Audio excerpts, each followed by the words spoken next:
Kodaikanal Brian பூங்காவில் 62வது மலர் கண்காட்சி மற்றும் கோடை விழா தொடங்கியது. இதுகுறித்த கூடுதல் விவரங்களை தருகிறார் செய்தியாளர் கார்த்திக். கொடைக்கானலில் நடைபெற்றும் 62வது மலர் கண்காட்சியை காண எந்த அளவுக்கு மக்கள் குவிந்திருக்கிறார்கள்? விவரங்கள் என்ன? நிச்சயமாக, அதாவது மலைகளின் இளவரசி என்று அழைக்கப்படும் கொடைக்கானலில் இந்த கோடை விடுமுறை கொண்டாடுவதற்காக கடந்த ஒரு மாத காலமாகவே பல்வேறு இடங்களிலிருந்து சுற்றுலா பயணிகள் தொடர்ந்து வந்த வண்ணமாக இருந்தனர்.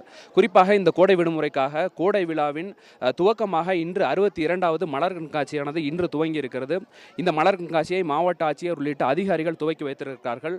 இந்த மலர் கண்காட்சியில் கிட்டத்தட்ட 80,000க்கும் மேற்பட்ட கார்னேஷன் மலர்களை கொண்டு ஒரு 7 தத்ரூப உருவங்கள் அமைக்கப்பட்டிருக்கிறது. மேலும் கிட்டத்தட்ட 8,500க்கும் மேற்பட்ட மலர் செண்டுகள் வைக்கப்பட்டிருக்கிறது. குறிப்பாக பல்வேறு கொடைக்கானலுக்கே உகந்ததான அந்த வெள்ளை பூண்டு மற்றும் இங்கே இருக்கக்கூடிய மயில் உள்ளிட்ட தத்ரூப உருவங்கள் இங்கு அமைக்கப்பட்டிருக்கிறது. மேலும் இந்த பகுதியில் தற்போது அதிக அளவில் சுற்றுலா பயணிகளும் பார்வையிட வந்திருக்கிறார்கள். குறிப்பாக இந்த இடத்தை பொறுத்தவரையில் இந்த மலர் கண்காட்சி மைதானத்தில் குறிப்பாக இந்த ஆண்டு கிட்டத்தட்ட 9 நாட்கள் மலர் கண்காட்சி நடைபெறும் என்று தெரிவிக்கப்பட்டிருக்கிறது. இந்த மலர் கண்காட்சியை பார்ப்பதற்காக பல்வேறு இடங்களிலிருந்து சுற்றுலா பயணிகள் வந்திருக்கிறார்கள். நம்ம இங்கே இருக்கக்கூடிய சுற்றுலா பயணிகிட்ட கேட்கலாம். எந்த ஊர்லேருந்து வந்திருக்கீங்க? மலர் கண்காட்சி எப்படி அரேஞ்ச் பண்ணியிருக்காங்க? ரொம்ப அழகாக அரேஞ்ச் பண்ணியிருக்காங்க. நாங்கள் சென்னையிலேருந்து வரோம். என்னோடய பேர் புவனேஸ்வரி. ரொம்ப அழகாக அரேஞ்ச் பண்ணியிருக்காங்க. நாங்கள் சுற்றுலாக்காக தான் வந்திருந்தோம். ஆனால் சர்ப்ரைஸாக இருந்தது இந்த இடம் பார்க்குறதுக்கு. இங்கே அரேஞ்ச் பண்ணியிருக்கிறதா சொன்னாங்க மலர் கண்காட்சி. பார்க்கவே ரொம்ப சர்ப்ரைசிங்காக இருக்குது. நிறைய வேலை மெனக்கெட்டு இந்த இடத்தோட ஸ்பெஷாலிட்டி எல்லாமே அங்கங்கே அழகாக பண்ணியிருக்காங்க.